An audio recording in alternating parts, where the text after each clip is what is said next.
রামমন্টু অঞ্চলের উপপ্রধান সুজিত ঘোষ। 2026 যেখানে পাখির চোখ করে ভোট করাবে, সেখানে দেখা যাচ্ছে বিরোধী দলগুলো বারবার এক কথা বলে আসে যে পঞ্চায়েতে কোনো কাজ হয় না, পঞ্চায়েতে দুর্নীতি হয়। কল আছে, জল নেই, পোস্ট আছে, লাইট নেই, রাস্তা ভাঙাচোরা, একের পর এক আপনার ওরা এ করে আসছে, বিরোধিতা করে। কিন্তু কেন্দ্র থেকে সেখানে দেখা যায় ধরার সার্টিফিকেট দিচ্ছে যে পঞ্চায়েতে কাজ হচ্ছে। তাহলে আপনি কি বলবেন আজকে? বিরোধী তো এগুলো বলতেই হয়, কারণ ওদের কাজটাই তো ওরকম, ওরা কাজ করে না, তাহলে আর কেন্দ্র এরকম সার্টিফিকেট দিল কীভাবে? এবং আমাদের মাননীয় মুখ্যমন্ত্রী মমতা বন্দ্যোপাধ্যায় যেভাবে কাজ করছেন, মামাটি মানুষের সরকার, প্রত্যেকটা 92টা প্রকল্প আমাদের বার করেছেন প্রত্যেকটা গরিব মানুষের জন্য, আমরা দেখতে পাচ্ছি এবং আপনারাও দেখতে পাচ্ছেন। এবং কেন্দ্র সরকার ওনার গুজরাটে কিভাবে তজরুপ হয়েছে, টাকা 9/6 হচ্ছে, ওনার টাকা কিন্তু দিচ্ছে না। 71 কোটি টাকা তজরুপ হয়েছে, কিন্তু ওনার জব কার্ড চালু আছে। এবং আমার বাংলায় 45,000 কোটি টাকা দেননি, তা সত্ত্বেও, এবং আবাস যোজনার ঘর দেয়নি, কিন্তু আমার মাননীয় মুখ্যমন্ত্রী মমতা বন্দ্যোপাধ্যায় নিজের রাজ্য কোষাঘর থেকে টাকা দিচ্ছেন, দিয়ে কাজ করছেন। এই রাস্তাঘাট, আলো, লাইট, জল সবই করছেন, পরের পর সবই করছেন। কিন্তু ওনাদের বিরোধীদের বক্তব্য ওটা করতে হবে, এছাড়া কিছু ওদের কাজ না তো। তাই আমাদের মাননীয় মুখ্যমন্ত্রী বলবো, এমন একটা মুখ্যমন্ত্রী আমরা পেয়েছি বাংলায়, আমাদের গর্ব।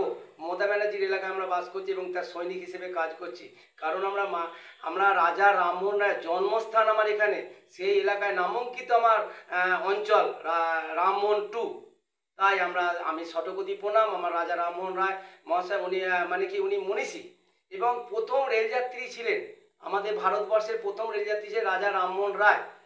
কারণ আমাদের এখানে প্রধানমন্ত্রী, সবার প্রধানমন্ত্রী নরেন্দ্র মোদী, কারণ আমাদেরও প্রধানমন্ত্রী, উনি আমাদের আরামবাগে পা রেখেছেন, আমাদের সৌভাগ্য প্রধানমন্ত্রী আমাদের এলাকায় পা রেখেছেন।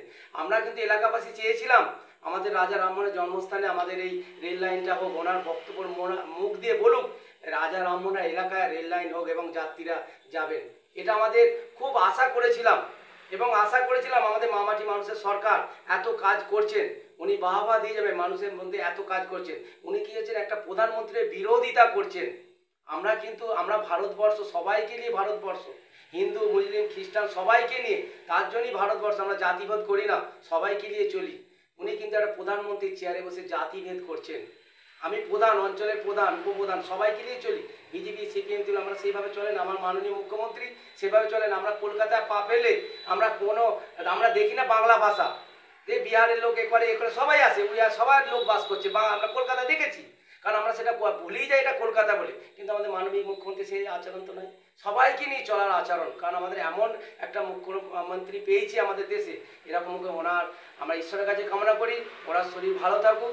এবং যে বিরোধীরা কথা বলে যাচ্ছে, ওদের বিরোধীর কথা বলবে, হিন্দুত্বের কথা বলবে, ওরা দাঙ্গার কথা বলবে, কিন্তু আমরা 26-এ আবার নতুন করে আসবো। এবং আমাদের মাননীয় মুখ্যমন্ত্রী 92টা প্রকল্প আছে, আমরা সৈনিক হিসেবে মানুষের প্রত্যেকটা দুয়ারে দুয়ারে পৌঁছে যাবো, তার উন্নয়নকে ধরবো এবং কাজের ঢুলে নিয়ে আমরা পৌঁছে যাব।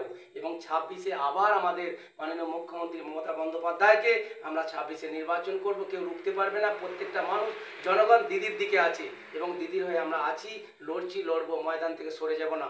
এবং আমার এলাকায় বাঙালি এবং সবাই এক, যেটা বাঙালি ভাষাতেই কথা বলবো, কারণ আমাদের দেশ স্বাধীনের সময় বাঙালি সবার প্রথমে গর্জে উঠেছিল।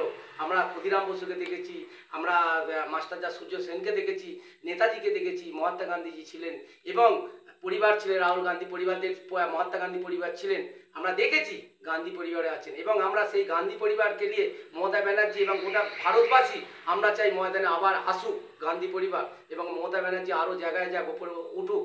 এবার চাই ওনার এই মূল্যায়ন এবং মানুষের কষ্ট দুঃখ বোঝেন মাননীয় মুখ্যমন্ত্রী, গরিবের দুঃখ বোঝেন, তাই তো মানুষ, তার জন্যই মমতাময়ী মা বলে আমরা ডাকি ওনাকে। স্বয়ং দুর্গা, আমাদের সামনে দুর্গা পুজো আসছে, দুর্গা রূপে আমাকে মাকে সবাইকে নিয়ে আগলে চলে আমাদের মাননীয় মুখ্যমন্ত্রী মমতা বন্দ্যোপাধ্যায়। তাই ওনাকে কোটি কোটি প্রণাম জানিয়ে আমি আমার রামমন্টু অঞ্চল থেকে এবং খানাকুলবাসীর পক্ষ থেকে মমতা ব্যানার্জিকে ওনার শরীর সুস্থ থাকুক কামনা করি, এই কামনা করি।